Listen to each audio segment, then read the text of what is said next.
Bonjour, j'espère que vous allez bien. رمضان مبارك. واليوم جيت نشارك معكم واحد البريوات يجيو مقرمشين لذاذ ما تشبعوش منهم. عندي جوج حشوات غادا نشاركهم معكم في هذا الفيديو اللي تيجيو رائعين. المحبين الدجاج او الديك الرومي، اذا بقاو معايا وما تمشيو فين.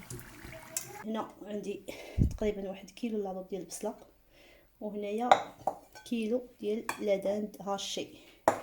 هنايا عندي واحد غنديرو مع الخضره، هنا واحد الجزر، كميه ديال 3 الجزرات خديت، وهنا قريعه، وهنايا شويه المكور.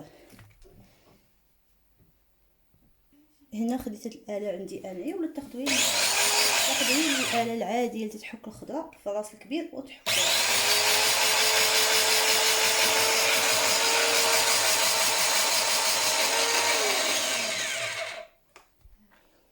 المهم بغيتها على هذا الشكل، تكون غليظه شويه، ما باش ما يجيش الصداع بزاف. غادي نحبس حتى نكمل الصداع ونرجع معكم.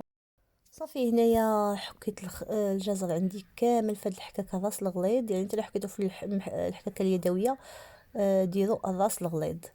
وهنايا عندي الكورجات، القرع الاخضر تا هو نفس الشيء، تا هو حكيته في داك الراس الغليظ. وهنا خديت داك المكور ديالي، قطعته هكا على شكل شرائح طويله.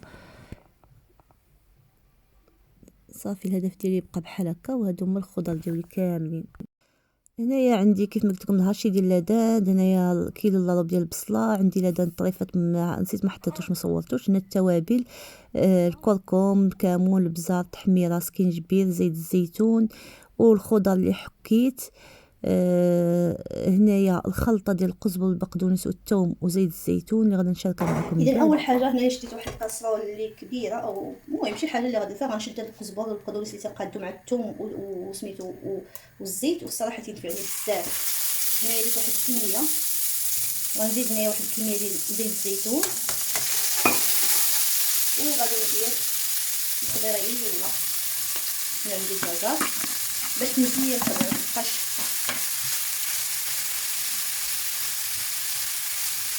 لان الدجاج كيشد شويه، هو اللي تيشد غير فيه. غنديرو هو الاول، عاد باش من بعد غادي نضيف عليه القرار ونضيف عليه القرعه. وهنايا عندي شويه البزار،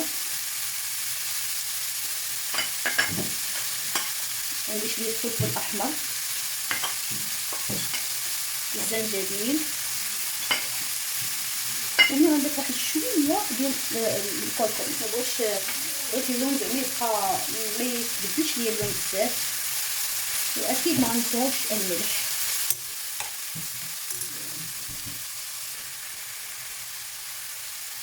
وهنا كيف تيبدا ينزل لنا الجزر، غادي نضيفو منه المكور او الكرنب او كل واحد باش تيسميه. صافي غنستمروا بالتحريك حتى ينزل لنا هذا، نستمروا بالتحريك ودمج العناصر مع بعضياتها.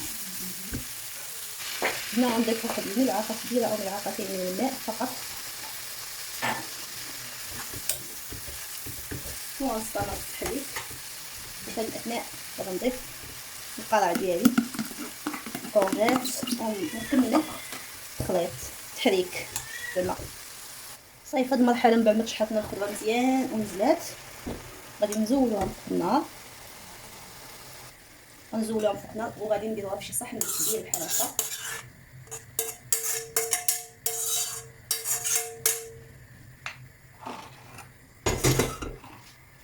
وغادي نخليوها تبرد على جنب.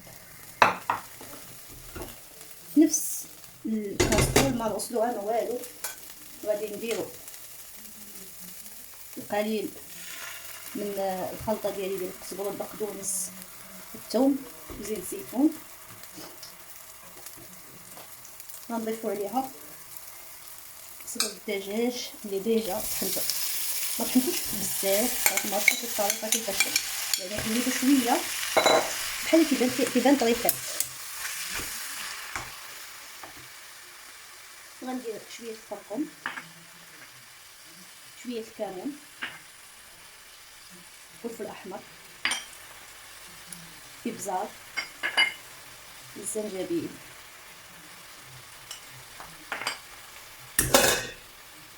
وغدا نبدا نحرك بالطريقه. النار تكون شويه قويه. غنضيف قليل من زيت الزيتون. اللي بغى يدير الزبده يديرها، انا نفضل بصراحه زيت الزيتون مع لدان كيعطي واحد اللون زوين. وما تنساوش الملح كيف ما نسيتو انا.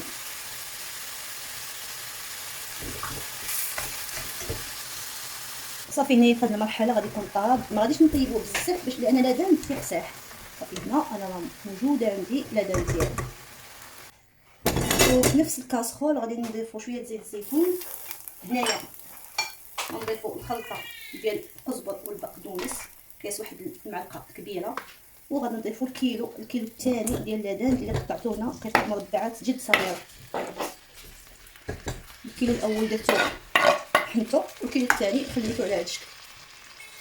نفس الشيء التوابل، جونجومبر، تحميره، الزنجبيل والتحميره، والقليل من الكركم، والقليل من الكمون، والابزار.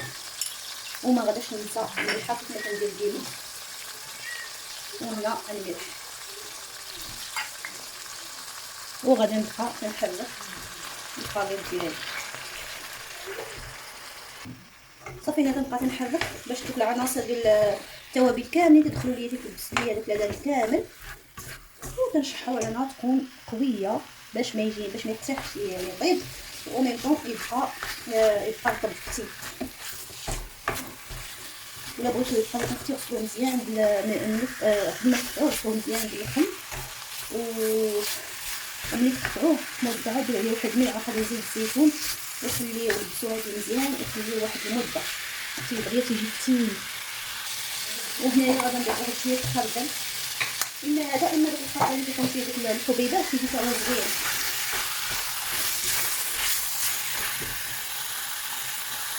وهنا من بعد ما بدات القضيه الخليطه ديال هذا غادي نشد هذا الكيلو ديال البصل، الكيلو الا ربع ديال البصل، لان كميه طحنت بها البودار طحنت بها لدان اللي هاشيتو.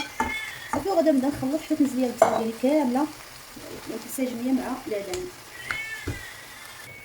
هنا من بعد ما حركت مزيان بدات البصله تنزل ليا، غنحاول نغطي بشي غطاء ونخليه واحد شويه ونعاود نرجع معاه. صافي هنا كنشحروا الدجاج مزيان حتى تيتشرب لينا، ما تبقاش فيه المرق.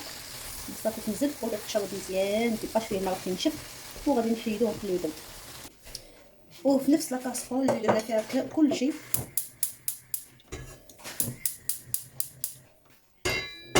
نفس الشيء درت القزبر والبقدونس. غندير شويه البزار، وغندير قليل من الفلفل الاحمر،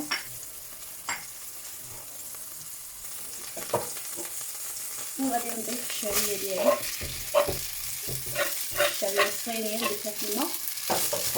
ملي الماء غليان وخليتها حتى شربات مزيان وطفات. هنا غادي نبقى نخلط حتى تشرب ليا هاد الماريناد كامله. وما تنساوش كيف ما كننسى انا ديما كيف ما قلت لكم الملح ديما مع الملح. صافي من بعد ما خلطت ندمج ليا التوابل مزيان غادي نضيف شويه ديال صوص صوص. وغادي نكمل في التخليط حتى نسجموا ليا العناصر مزيان. صافي ودابا غادي نمشيو باش نوريكم كل حاجه معايا اش غادي نخلطها. وكاخر مرحله هنا اللي بغى الحار يدير، واللي ما بغاش الحار ما يديروش. وهنا غنبدا نهز الدجاج ديالي ونخلطو مع الشعريه الصينيه. الدجاج اللي درنا طريفات في البصله هو اللي غنخلطوه مع الشعريه الصينيه.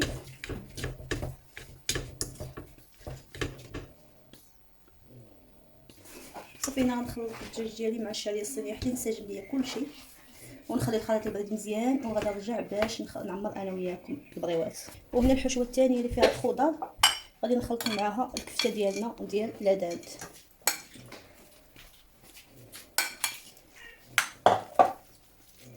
صافي نخلطوا الكميه، نخلطوها مزيان ونخليو الحشوه تبرد. صافي كما قلت لكم نخلطوا الخضر مع الكفته تجي الحشوه رائعه، تجي لذيذه بزاف. جربوها وردوا عليا الخبر. وغنخلي الحشوات ديالي بجوجهم يبردوا مزيان عاد باش غادي ننتقلوا المرحله ديال التعمار اللي تقريبا كلكم تتعرفوها. كل واحد يعمر بالطريقه اللي بغا، اما سيكار اما على شكل لينيم ولا على شكل بريوات. وهنا تيكونوا الحشوات ديالي موجودين، نخليهم يبردوا مزيان باش ما تتقطعش ليا الورقه. ضروري من هاد المرحله ديال انهم يبردوا، وممكن ديرهم كاع فوق شي حاجه اللي تتصفي باش حتى كانت باقا فيهم شي مريقه ولا شي حاجه تتنزل. هنايا عندي فرomاج ديال ساندويتش، وممكن تضيفوا الفرomاج موزاريلا نيشان معاهم. انا ما درتوش. هنايا تندير طريف بهذا الشكل وتنبدا تنلوي، يعني الطي المعتاد. شوف انا بيد وحده ما استحكمتش فيها، هزت التليفون قطعت لي كاع الورقه. غنعاود معكم الطي باش تشوفوا كيفاش تندير. من بعد ما تنكمل الطي تنستفهم في واحد البلاطو بحال هكا. هذه الطريقه ديالي انا المعتمده. وتندير الطبقه فوق، مثلا عندي جوج طبقات غندير بابي كويسو فوق منهم باش ما تلصقوا ما والو، وتندخل الكونجيلاتور يباتوا حتى تيجمدوا مزيان عاد باش نفرقهم في الميكانيك.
وهنايا الطريقه ديال التعمار العاديه، انا كنخدم بواحد لاكونتيتي كبيره باش دغيا تنسالي ما تتعذبش. انا تنزيد ندير الفرomاج ديال الموزاريلا، وتنزيد هذا الفرomاج ديال الساندويتش لانه تيزيد واحد اللذه واحد المذاق. تعجبني انا نديرو في البريوات. اللي ما بغاش تكتفي غير بالفرomاج ديال الموزاريلا. وهنايا غادي ناخذ انايا هاد الدقيق وتندهنهم كاملين، كل واحد تندير فيه دهينه هكا كاملين باش من تنكون تلوي تجيني العمليه ساهله ماهله. صافي تنبدا طي البريوات ديالي الطريقه المعتاده وبكل سهوله. اكيد بلون طرافاي راه تيكون نقي، هذه راه حاجه مفروغ منها يعني بلا ما نهضروا عليها. يعني تطويوهم بواحد السهوله، واحد الكونتيتي كبيره دغيا توجد معكم الكميه اللي نتوما باغيين بلا ما تتعدوا. يعني ديك الخدمه ديال وحده بريوه راه ما خداماش. هانتوما تجي الطريقه ساهله وتكملي واحد الكميه كبيره واحد السرعه اللي قياسيه، يعني مابقايش معذبه. ما عرفتش واش تيبان لكم مزيان ولا لا. نتوما صافي تنكمل الكميه كامله اللي عندي.